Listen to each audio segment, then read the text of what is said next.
Hello friends, आपका स्वागत है हमारे चैनल पर। मेरा नाम है ध्रुव और आप लोग देख रहे हैं द लर्नर्स कम्युनिटी। आज की वीडियो में हम लोग बात करेंगे फर्स्ट सेमेस्टर के बीए प्रोग्राम इंग्लिश का एक सब्जेक्ट है जिसका नाम है इंडियन क्लासिकल लिटरेचर। आज की वीडियो में हम इस सब्जेक्ट के प्रीवियस ईयर के क्वेश्चन पेपर को आप लोगों के लिए लेकर आए हैं। ये पिछले साल में एग्जाम में आया हुआ आपका क्वेश्चन पेपर है। इस क्वेश्चन पेपर के बेसिस पर आपको आइडिया लगेगा कि आप लोगों को कौन कौन से इंपॉर्टेंट चीजें पढ़नी है, किन किन चीजों पर ध्यान देना है और इंपॉर्टेंट क्वेश्चन या फिर टॉपिक कौन कौन से हैं। ठीक है। इस वीडियो के बाद एक और वीडियो आएगी जिसमें हम प्रीवियस 3-4 साल के जो क्वेश्चन पेपर हैं वो लेकर आ रहे हैं और उनके रिपीटेड क्वेश्चंस आप लोगों के लिए निकाले हैं। तो वो वीडियो भी जल्दी आपको हमारे चैनल पर देखने को मिलेगी, जरूर चेकआउट करिएगा। ठीक है, चलिए वीडियो को शुरू करते हैं। इंडियन क्लासिकल लिटरेचर 3 घंटे का टाइम दिया जाएगा पेपर के लिए। आपको 90 नंबर का आपका पेपर होगा और this paper contain 2 parts, part A part B आपको मिलेंगे। आपको पार्ट ए में सारे क्वेश्चन का आंसर देना है, पार्ट बी में 3 क्वेश्चन का। पार्ट ए में हर एक क्वेश्चन 10 नंबर का है, पार्ट बी में हर एक क्वेश्चन 20 नंबर का है। ये आपका बेसिक बेसिक से जो इंस्ट्रक्शंस होते हैं पेपर से रिलेटेड वो है। पार्ट ए आता है जिसमें लिखा है आंसर ऑल क्वेश्चन, मतलब सारे के सारे क्वेश्चन का आंसर देना होगा। फिर हमारा क्वेश्चन नंबर 1 आता है जो कि 2 पार्ट में डिवाइडेड है, ए और बी, और आपको कोई एक पार्ट अटेम्प्ट करना है। ठीक है, और यहाँ पे आपको हर एक क्वेश्चन में चॉइस मिलेगी एक पार्ट करने के लिए, तो आप देख सकते हैं कि आपको कौन सा पार्ट करना है। अब हम बात करते हैं क्वेश्चन नंबर 1 के पार्ट ए की। तो write a short note on a concept of peace with reference of Krishna peace proposal in Mahabharata. ठीक है, आपको क्या लिखना है, शॉर्ट नोट लिखना है किसके ऊपर, कॉन्सेप्ट ऑफ पीस, पीस के कॉन्सेप्ट के ऊपर। ठीक है, रेफरेंस कहाँ से लेना है, रेफरेंस लेना है कृष्णा का पीस प्रपोजल इन महाभारत, जो महाभारत या फिर हम कहें महाभारत थी। ठीक है, उसके अंतर्गत कृष्ण जो है वो लेकर आए थे पीस प्रपोजल। ठीक है, तो वो जो पीस प्रपोजल है उसका आपको रेफरेंस लेकर पीस का क्या कॉन्सेप्ट है वो आपको यहाँ पे लिखना है। ये हो जाता है। फिर बी में आपसे पूछा गया critically comment on a character of Dhritarashtra in Mahabharata. ठीक है, महाभारत के अंतर्गत जो धृतराष्ट्र था उसका क्या कैरेक्टर था तो वो आपको यहाँ पे बताना है। ठीक है, धृतराष्ट्र का जो कैरेक्टर था उस कैरेक्टर से रिलेटेड जितनी भी चीजें हैं वो आपको यहाँ पे एक्सप्लेन करनी है। क्वेश्चन नंबर आपका 2 आता है जिसमें ए में आपसे पूछा गया discuss the significance and the role of Shakuntala's friend in Abhijnana Shakuntalam. ठीक है, अभिजना शकुंतलम के अंतर्गत जो शकुंतला का फ्रेंड था उसका सिग्निफिकेंस रोल क्या था वो आपको रोल यहाँ पे बताना है। ठीक है, मतलब रोल का क्या महत्व है, रोल क्या था, ये आपको सारी डिटेल देनी है।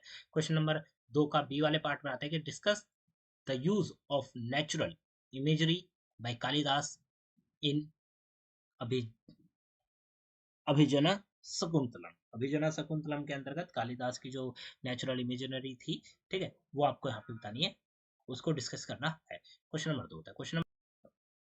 क्वेश्चन नंबर 3 में आपसे ए में पूछा गया है discuss the element of Akam and Puram poetry in Silappatikaram. ठीक है, चेलापुतिकरम के अंतर्गत जो अकम और जो पुरम की पोइट्री थी उसके एलिमेंट्स आपको यहाँ पे बताने हैं। ठीक है, ए हो जाता है। बी में आपसे पूछा गया elucidate on the theme of chastity and honour in book of Vanshi. Book of Vanshi के अंतर्गत जो चेसिटी थी और जो ऑनर था, ठीक है, उसका जो थीम है उस थीम को आपको यहाँ पे एक्सप्लेन करना। ठीक है, तो ये हो जाता है आपका पार्ट ए जिसमें आपको 6 क्वेश्चन देखने को मिलते हैं, 3 क्वेश्चन करने हैं और हर एक क्वेश्चन में आपको 2 पार्ट देखने को मिलते हैं। ठीक है, तो 2 पार्ट हर एक क्वेश्चन के हैं, उसमें से एक एक करना है, टोटल आपको 3 क्वेश्चन अटेम्प्ट करने हैं। काफी अच्छा खासा आपको ऑप्शन दिया गया है, तो इन ऑप्शंस को आप यूज कर सकते हैं। और ये सारे के सारे जितने मैंने बताए हैं हर एक क्वेश्चन इंपॉर्टेंट है, बेसिक चीजें इन चैप्टर से रिलेटेड पढ़ के जाइएगा। डी वाले पार्ट में आते हैं जिसमें आपको 3 क्वेश्चन अटेम्प्ट करने हैं, और अगर मैं आपको बताऊं तो टोटल आपको यहाँ पे 4 क्वेश्चन दिए गए हैं, 4 में से कोई 3 आपको अटेम्प्ट करने हैं। ठीक है, अब हम देखते हैं यहाँ पे क्वेश्चन। क्वेश्चन 20 नंबर का हो जाता है तो यहाँ पे क्वेश्चन भी बड़ा हो जाता है, उसका आंसर भी आपको थोड़ा एक्सप्लेन वर्जन में लिखने को कहा गया है। ठीक है, क्वेश्चन नंबर 4 के ए में आपसे पूछा गया है comment critically on the role of Pandavs in the prescribed section of Mahabharata. Do you think it was justified with reference to the idols of dharma as shown in epic discuss. ठीक है, आपको क्या करना है, पांडव का जो रोल था prescribe in section of Mahabharata, Mahabharata के अंतर्गत जो पांडव के रोल को बताया गया है, पांडव के बारे में डिटेल दी गई है। ठीक है, उसके ऊपर आपको कमेंट करना है और आपको क्या लगता है कि उनका रेफरेंस लेना ठीक है for dharma as shown in epic, जो कि महाभारत में दिखाया गया उनके बारे में। ठीक है, उनको रेफरेंस टू दी आइडल्स, ठीक है, आइडल्स ऑफ धर्मा, ये जस्टिफाइड है या नहीं ये आपको यहाँ पे बताना है। ठीक है, क्वेश्चन नंबर 4 आता है। क्वेश्चन नंबर 4 का ए के बाद बी आता है जिसमें पूछा गया है कि discuss the significance of Draupadi's Draupadi's question in the game of dicing in Mahabharata. How, according to you, does this reflect women's right and position in a male dominated world order of the times? ठीक है, आपको क्या करना है यहाँ पे द्रौपदी के जो discuss the significance of Draupadi's question, Draupadi ने जो क्वेश्चन पूछे थे, ठीक है, जब आप कह सकते हैं कि वो डाइस का गेम हो गया था उसके बाद, ठीक है, जब द्रौपदी को हार चुके थे, तो जब द्रौपदी आई और उसने जो क्वेश्चन पूछे उनका आपको महत्व बताना है, ठीक है, ये आपको पहले महत्व बताना है। उसके बाद अकॉर्डिंग टू यू, आपके मुताबिक हाउ डज जो है ये जो क्वेश्चंस है क्या रिफ्लेक्ट करते हैं वुमेन्स के राइट एंड पोजीशंस, वुमेन्स के जो वुमेन है उसके राइट्स और जो उनकी पोजीशंस थी मेल डोमिनेटेड वर्ल्ड में, ठीक है, उसके अकॉर्डिंग आप क्या सोचते हैं, आपको ये भी आपने बताना है, ठीक है। तो ये हो जाता है। फिर आता है क्वेश्चन नंबर 5 आपका, जिसमें आपसे ए में पूछा गया है the contrast between life and royal courts and life amidst nature, discuss the duality of appearance versus reality in Abhijana Sakuntalam. How does this have a bearing on characters in play? Comment. ठीक है, अब royal courts and life admits के इनके बीच में क्या दिखाया है, दोहरी जिंदगी दिखाई गई है। अभी अभिजना शकुंतलम के अंतर्गत लोगों की दोहरी जिंदगी दिखाई गई, तो उसके बारे में आपको यहाँ पे बात करनी है।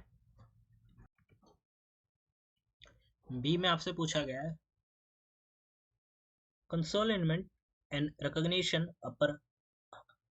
appear repeatedly as motifs before establishing as a central theme in Abhijana Sakuntalam.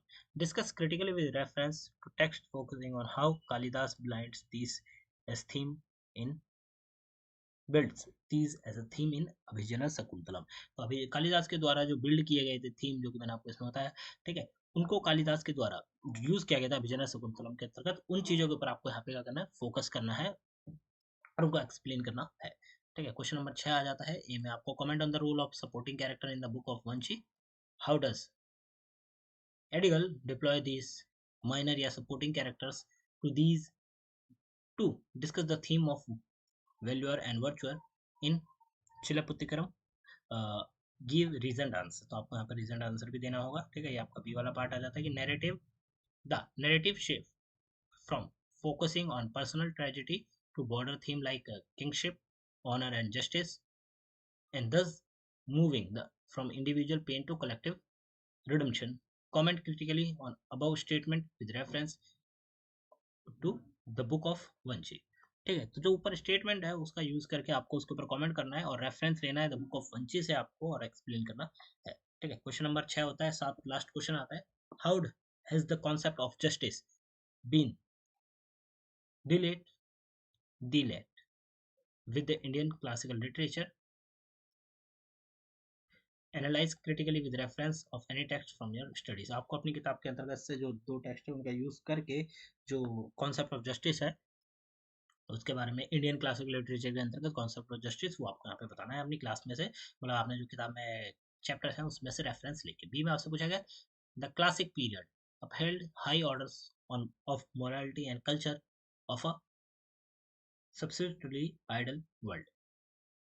How would you interpret this statement with reference to any two texts that from your studies? Discuss critically, ठीक है। अब आपको यहाँ पे ये बताना है कि आपको लास्ट वाला जो क्वेश्चन है आपका ये है कि भाई मेनली आपको अपनी जो भी चीज़ पूछी गई है वो आपको अपनी किताब में से दो टेक्स्ट उठाकर उनको एक्सप्लेन करना है। तो इसके लिए आपको अपनी किताब के चैप्टर्स जो है वो रिलेटेड चीज़ें पता होनी चाहिए, तभी आप लोग बनाकर लिख पाएंगे, ठीक है। तो यहाँ पे आपके 7 क्वेश्चन हो जाते हैं, हर एक क्वेश्चन में आपको टोटल 2 ऑप्शन देखने को मिलते हैं, तो कोई भी एक करना है। तो इसके लिए आपके लिए ईजी रह जाता है कि आपको किस चीज़ को अटेम्प्ट करना है। तो यहाँ पे आपका क्वेश्चन पेपर कंप्लीट हो जाता है इंडियन क्लासिकल लिटरेचर्स का। हम इसमें काफ़ी ज़्यादा डिटेल में आपको पढ़ा नहीं पाए, तो आप लोग इनको समझिएगा क्वेश्चंस को खुद ही, ठीक है। अगर आपको फिर भी कोई डाउट रह जाता है तो आप क्वेश्चन पूछ सकते हैं, कमेंट कर सकते हैं, हम लोग आपको जो क्वेश्चन है उसको इजीली समझाएंगे, ठीक है। यहाँ पे आपकी खत्म होती है वीडियो, मिलते हैं अगली वीडियो में।